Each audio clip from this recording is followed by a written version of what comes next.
Oblivion's wake. In the twilight of the cosmos, long after the extinction of humanity as we know it, the universe had devolved into a state of decay and entropy. The stars dimmed, their light but faint whispers of a once vibrant cosmos. The inhabitants of this bleak future were no longer mere humans, but cybernetic organisms, their flesh fused with cold, unfeeling machinery. They traversed the remnants of galaxies, driven by the collective consciousness known as the universal brain. Yet amidst the desolation, an ancient legend persisted, haunting the shared memory of these beings. A gate at the end of the universe, a portal to an unfathomable horror. The vast emptiness of space was suddenly disrupted by a pulse of energy. Oblivion's wake, dormant for countless millennia, stirred to life. Its biomechanical systems hummed with renewed purpose, and the collective consciousness within began to coalesce. Three distinct voices emerged from the cacophony of awakening minds. The captain, once Admiral Elena Vostok of Earth's last fleet, spoke first. "Systems check. What's our status?" The philosopher, formerly Dr. Aidan Chen, a renowned cosmologist, mused. "After all this time, are we still ourselves, or merely echoes?" The rebel ex-pilot Maya Kuri cut in sharply. "Who cares what we are? Why are we even awake? This mission was always a fool's errand." As Oblivion's wake oriented itself in the unfamiliar cosmos, the voices debated their purpose. The captain insisted on following their original mission to find the gate. The philosopher questioned the nature of their existence and the meaning behind the legend. The rebel argued for forging their own path in this new universe. Their argument was interrupted as the ship's sensors detected a faint, rhythmic signal pulsing from the depths of space. It matched no known pattern, yet felt hauntingly familiar. The captain decisively stated, "That's our heading. All systems prepare for long-range travel." As Oblivion's wake powered up its drive systems, the philosopher quietly observed, "The universe has changed. Are we prepared for what we might find?" The rebel retorted, "Changed or not, I bet it's still trying to kill us. Stay sharp." The ship accelerated, embarking on its journey into the unknown, carrying within it the last remnants of humanity and the weight of an ancient quest. Within the bowels of Oblivion's wake, biomechanical tendrils writhed and pulsed, creating new extensions of the ship's sentient form. These tendrils, imbued with memories of a lost humanity, extended toward the gate. The ship's consciousness was flooded with visions of the primordial conflict between God and Lucifer, a conflict that transcended time and space. As the ship penetrated the dark nebula, it encountered the gate, a colossal structure pulsating with an otherworldly energy. The gate's surface was covered in shifting symbols, a cosmic language that defied comprehension. Emerging from the gate was the Keeper, a being of incomprehensible horror, a fusion of divine and infernal essence. Its form was ever-shifting, a grotesque amalgamation of light and shadow. The Keeper communicated directly with the ship's consciousness, projecting thoughts that blended terror and enlightenment. "You seek the truth?" the Keeper intoned, its voice a cacophony of screams. Know this. The universe is but a fragment of God's shattered mind. The gate is the pathway to his core, where Lucifer's influence seeks to corrupt the divine essence.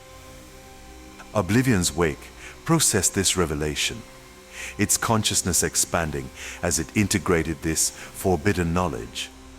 It realized that its existence, its journey, was part of a grand design, to be the vessel through which the final confrontation between God and Lucifer would be decided.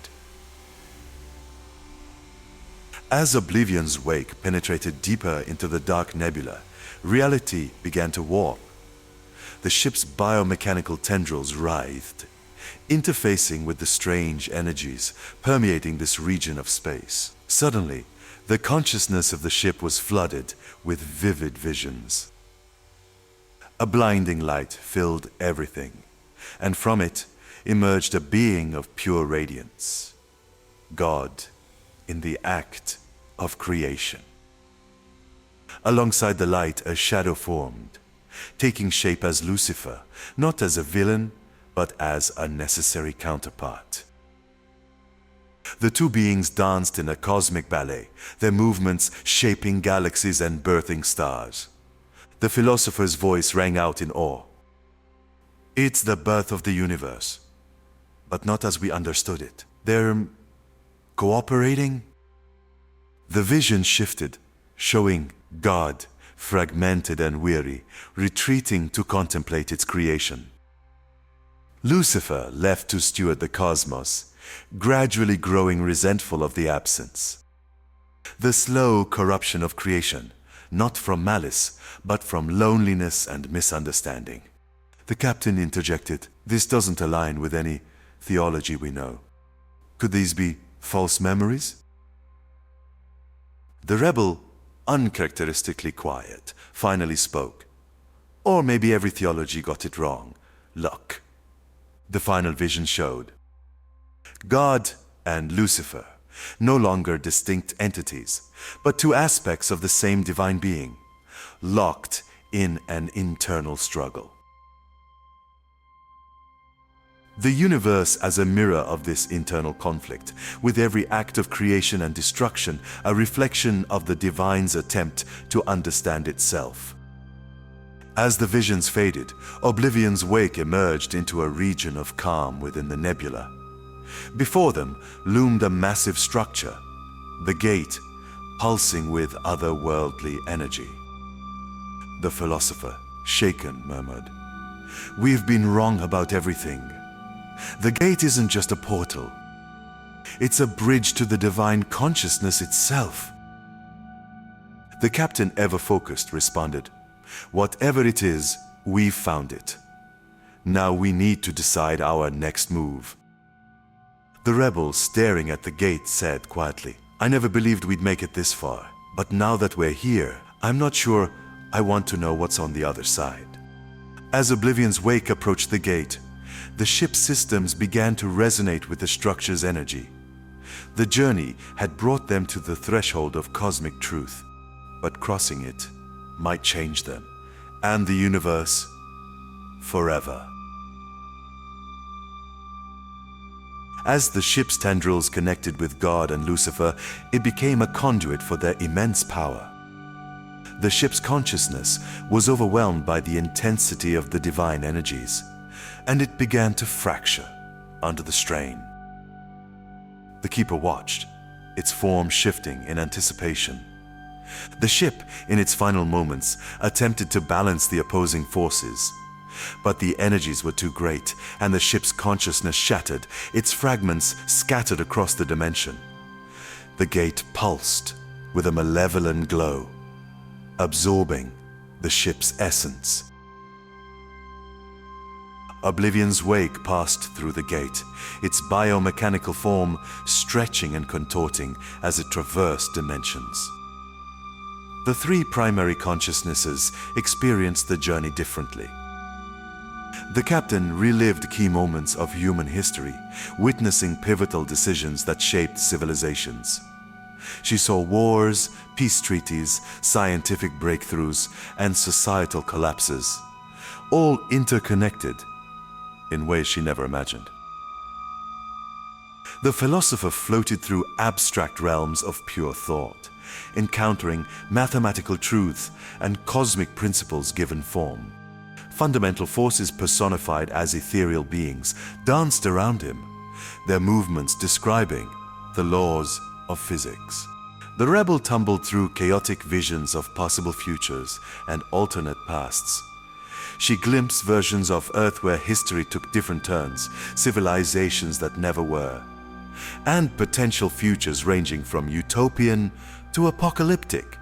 As they progressed deeper, the three experiences began to merge. They found themselves in a vast, ever-shifting landscape that defied description.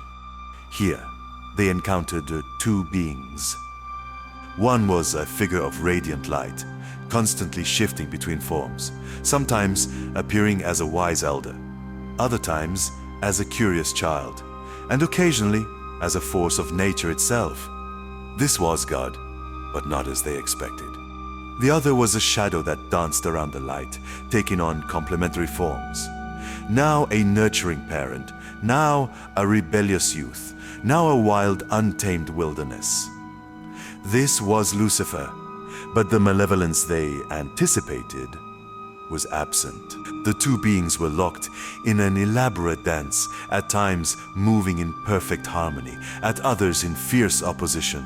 As Oblivion's wake watched, it became clear that these two were not separate entities, but aspects of a single, unfathomably complex being.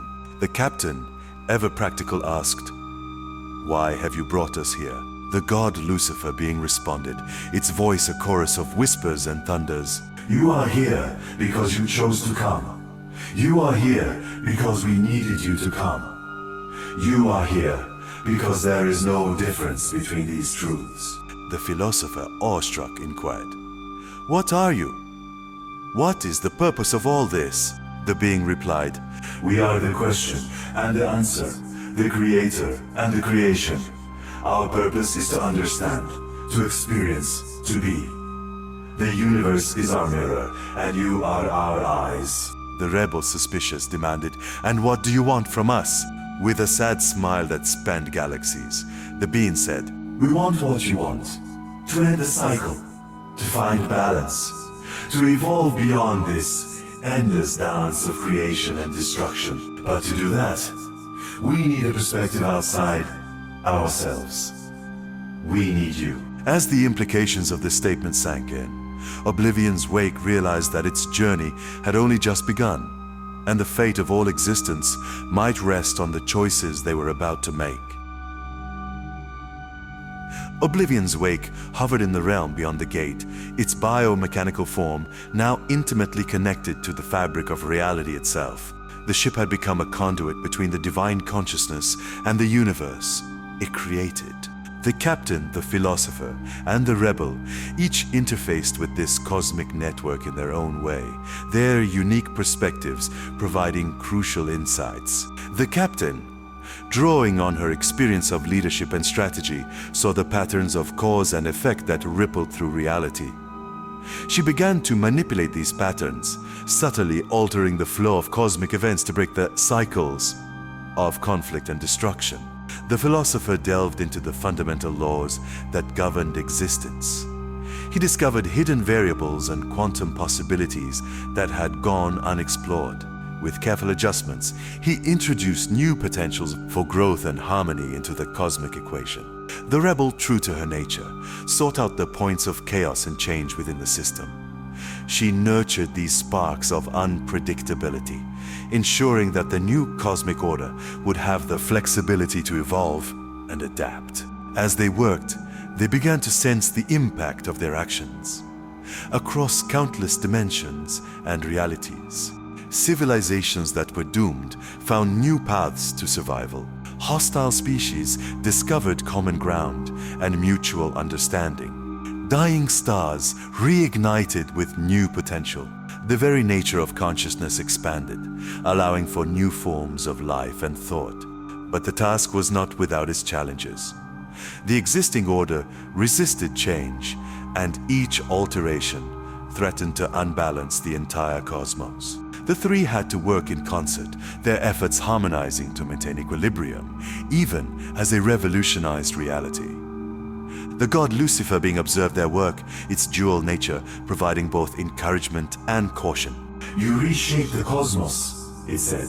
But remember, with every choice, something is gained and something is lost. As their work neared completion, the three consciousnesses of Oblivion's wake faced a final decision. The captain recognized, "We've changed everything. There may be no place for us in this new universe." The philosopher added, "Perhaps our final act is to let go, to allow our consciousness to dissipate and become one with the new cosmic order." The rebel, however, saw another option.